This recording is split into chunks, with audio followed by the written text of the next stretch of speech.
Steve here again from Photoshop Essentials. Layer effects and layer masks are two of Photoshop's most popular features. Layer effects are things like shadows and glows, strokes, color effects, and more that we can add to the contents of a layer. And layer masks let us decide which parts of a layer are visible and which parts are not. But when we use effects and a mask on the same layer, we can run into problems and get unexpected results. Let me show you the kinds of problems you can run into, and then I'll show you how to fix them. I'll use this image from Adobe Stock, and I've gone ahead and added a border around the image using a stroke. In the Layers panel, we see the stroke listed as an effect below the layer. Let me quickly fast forward to the end to show you the effect we'll be working towards. I'm going to split the image in half, so a left side and a right side, and I'll do that using layer masks. Then I'll drag the two sides apart, and I'll finish by adding a drop shadow behind them. Along the way, we'll run into some problems with how the layer effects and the masks are interacting. But for each problem, I'll show you an easy solution. So let's get started.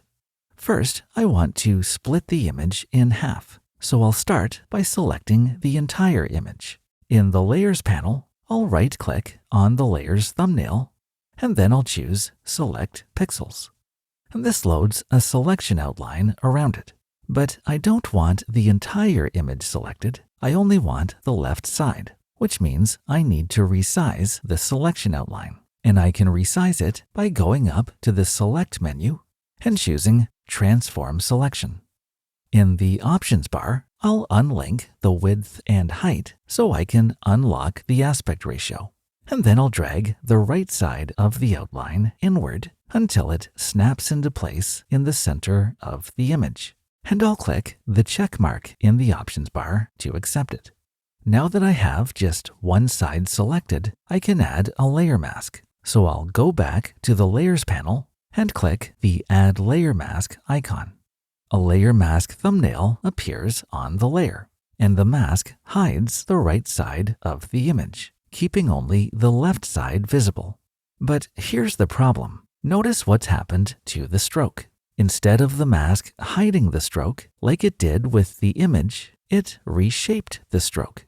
And now the right side of the border is running through what is really the center of the larger image. And that's not what I wanted.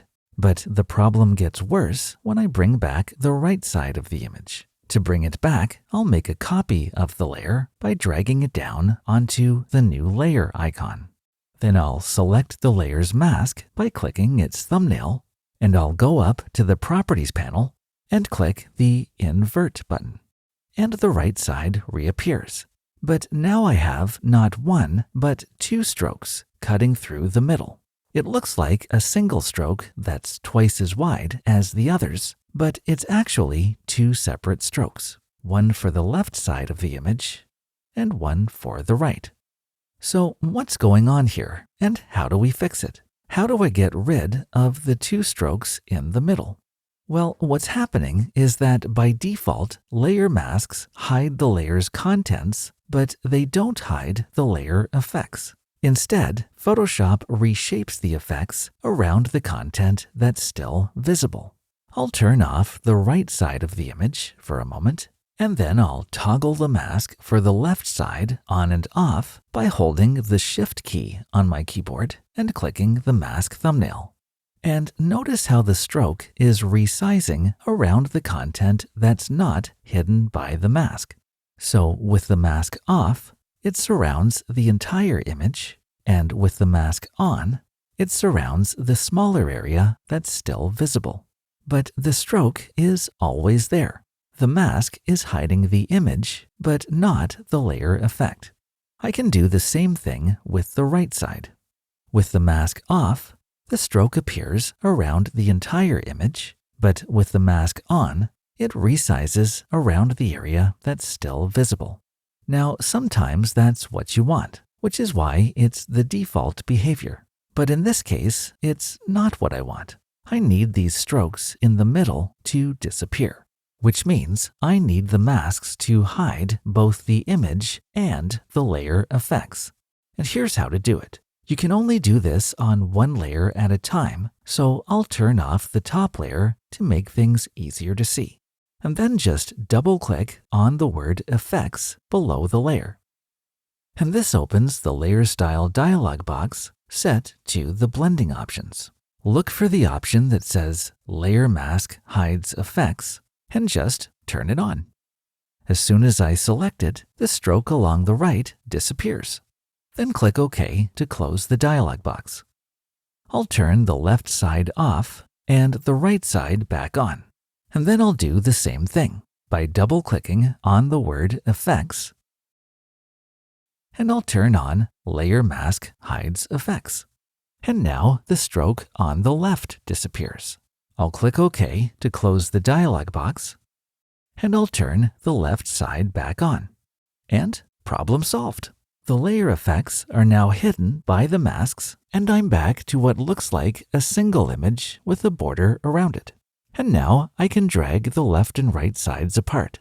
I'll make sure I have the Move tool selected in the toolbar and that Auto Select is turned on, so I can select layers just by clicking on them. Then I'll click on the left side of the image to select it. I'll hold Shift on my keyboard to make it easier to drag in a straight line, and I'll drag it over to the left. I'll do the same thing with the right side, clicking on it to select it, holding Shift, and dragging it to the right. So far, so good. Now, the real reason I dragged them apart is so I can show you that by solving the first problem, we've actually created a new problem. Let's say I want to add a drop shadow behind the two images. It should be easy enough. I'll start with the image on the left. I'll click on its layer to select it.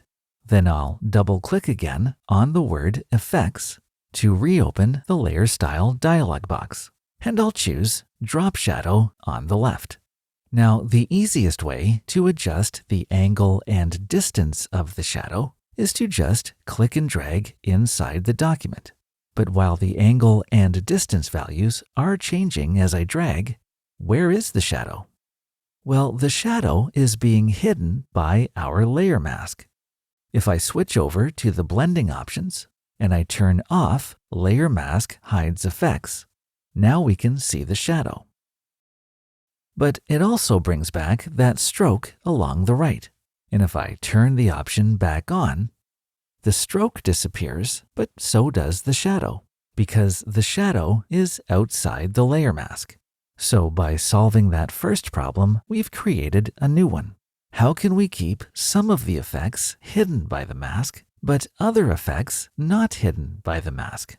I'll click Cancel to close the dialog box. The solution in this case is to apply the stroke and the drop shadow separately. And I can do that by first placing the layer inside a layer group and then applying the drop shadow to the group itself. Now, because I have two layers where I need to add the shadow, I'll place both of them inside the group by holding the Shift key on my keyboard and clicking on the top layer to select them both. Then I'll click the Layers panel menu icon, and I'll choose New Group from Layers. I'll accept the default name for the group and click OK. And now that both of my layers are inside the group, and the group itself does not have a layer mask, I can add a drop shadow to it by clicking the Effects icon and choosing Drop Shadow. I'll click and drag inside the document to set the angle and distance of the shadow, and I'll soften the edges by increasing the size. And then I'll click OK. And because the drop shadow was added to the group, both layers inside the group have the shadow applied, while my strokes are still being hidden by the masks on the individual layers. And there we have it. That's how to get layer effects and layer masks to work together in Photoshop. If you enjoyed this video, don't forget to click the like button and subscribe to my channel for more Photoshop tutorials. Thank you so much for watching, and I'll see you in the next video. I'm Steve Patterson from Photoshop Essentials.